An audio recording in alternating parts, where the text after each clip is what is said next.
खुश नजर नहीं आए। आप ऐसे रहते हो जैसे आपका कोई चीज गुम होगी हो, मायूस रहते हैं। तो नानक जी ने कहा कि ना जाने काल की कर डारे, और किस विध ढल जा पासावे, और जिन आते सरते मौत खुड़क दी, उन्हां केड़ा हासा। कहा करते महात्मा कि तुमने ज्ञान कौन बालको, हमें अपनी मौत दिखाई देती है। 1 मिनट में 1 सेकंड में ना जाने काल के बिजली गिर देर किस क्षेत्र में डाल दे। सामने ठीक ठाक सोए थे, उड़ीसा में एक बार साइक्लोन आया था, ये बहुत जबरदस्त। पानी, समुद्र का जल हवा के वेग से 30-40 फुट ऊंचा उठकर अरे से चल पड़ता, फुल स्पीड से 200 किलोमीटर प्रति घंटा की स्पीड से। और वो इतना प्रेशर से चलता है, जिस क्षेत्र में से गुजरता है उनके मकान मकोन सबको तहस नहस कर, और जो जितने भी उसके अंदर होते हैं सभी पानी में डूबकर मर जाते हैं। उनको कहीं इधर उधर जाने का समय नहीं मिलता। और वो सभी इसी तरह लगे हुए थे जैसे शेष बचे हुए लग रहे हैं, ये कर दूंगा, वो कर दूंगा, फलाना कर दूंगा, उस पर ऐसे कर दूंगा, ये कोठी बनाऊंगा। जो बनाना था वो प्रारंभ भी नहीं कर पाते। ये करना था जो भक्ति करो, परमात्मा ने याद रखो, और समर्थ की शरण में आने से ये आपदाएं भी टला करती हैं। तो क्या बताते हैं, ना जाने काल की कर डारे, किस विध ढल जा पासावे, और जिन आते सरते मौत खुड़क दी, उन्हां केड़ा हासावे। हमने तो भाई अपनी मौत दिखाई देती है, और ना जाने यहाँ क्या बिजली गिर जा, और इसलिए सावधानी बरत रहे हैं। और वहां जाने की चिंता है कोई गलती ना हो जाए और फिर काल के जाल में फंसे रह जाए। फिर भक्तों ने पूछा, क्या आप सदा ऐसे रहते हो, क्या आपको कभी खुशी नहीं होती? संतों की जो खुशी है वो आत्मिक होती है, ऊपर लोग दिखावा नहीं होता। नानक साहब जी कहते हैं, साध मिले साढ़े शादी होंदी, और विछड़ जाए दिलगिरी वे, अख दे नानक सुनो जहाना मुश्किल हाल फकीरी वे।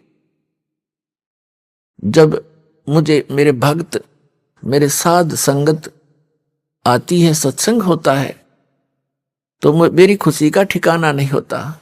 लेकिन वो दांदरे काट कर नहीं, अंदर से खुशी होती है। साध मिले साढ़े शादी होंदी, और विछड़ जाए दिलगिरी वे, और जब ये चले जाते हैं भक्त, तब मुझे दिलगिरी होती है और चिंता सताने लग जाती है। किस चीज की?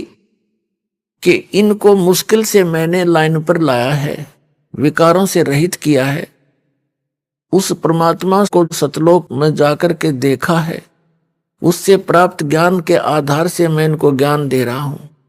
क्योंकि आदरणीय नानक देव साहिब जी पहले हिंदू धर्म में जन्मे थे, श्री राम कृष्ण के कट्टर पुजारी थे, और ब्रजलाल पांडे के पास वो गीता पढ़ा करते थे, उनसे दीक्षा ले रखी थी।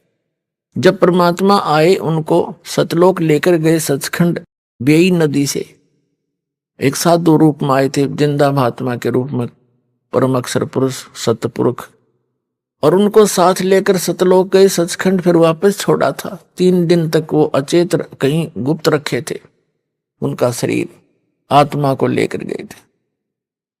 तो उन्होंने आकर जो भी उस मालिक से वार्ता हुई, जो भी उनका आदेश था कि ऐसे ऐसे इन पुण्यात्माओं को आप भक्ति मार्ग पर लाओ, मेरा ज्ञान बताओ, और इनको केवल इतना ही अभी स्टार्ट करना, जैसे पहली कक्षा के बालक को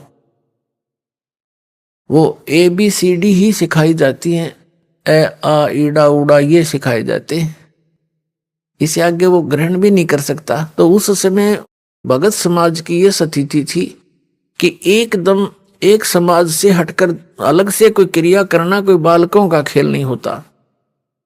पूरा हिंदू समाज विरोधी बन गया, वो पांडे भी विरोधी हो गए, खुद पिता भी कालू राम मेहता जी भी विरोधी हो गए उन नकली गुरुओं के बहकाने सिखाने से कि ये तो ब्रह्मा विष्णु महेश को भी नहीं मानता, ये तो शंकर जी की पूजा भी नहीं मानता, ये तो इससे ऊपर भगवान बताता है, नास्तिक पैदा हो गया। लेकिन उन्होंने परवाह नहीं करी, आंखों देख रहे, कौन माने उनको तुरुओं की बता। फिर जिसने आंखों देखा भगवान को, तो इसलिए वेदों में वर्णित है कि वो सतपुरुष स्वयं आता है यहाँ, अपने अच्छी आत्मा को मिलता, जो दृढ़ भक्त होते हैं उनको अपने से परिचित कराता है, उनको उपदेश देता है। तो ये दृढ़ भक्त थे जिनको परमात्मा मिले। सारा समाज एक तरफ था, पूरा हिंदू समाज, और नानक साहिब जी एक तरफ थे, डगमग नहीं हुए। जितना भी मेहनत करी, खूब जगह जगह प्रचार किया, फिर प्रचार किया हुआ जो 10-12 वर्ष प्रचार किया उन्होंने,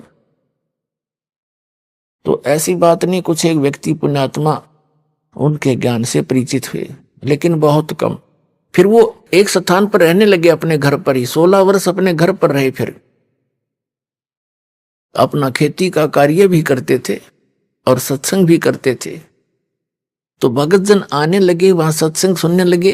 तो नानक साहब जी कह रहे थे कि भाई इनको मुश्किल से दिशा दी है, और जब ये यहां से जाते हैं सत्संग सुनकर, मुझे इनकी चिंता सताने लग जाती है कि कोई काल का दूत इनको फिर से भ्रमित ना कर दे, परमात्मा के बच्चों को फसल में कोई कीड़ा ना लग जाए।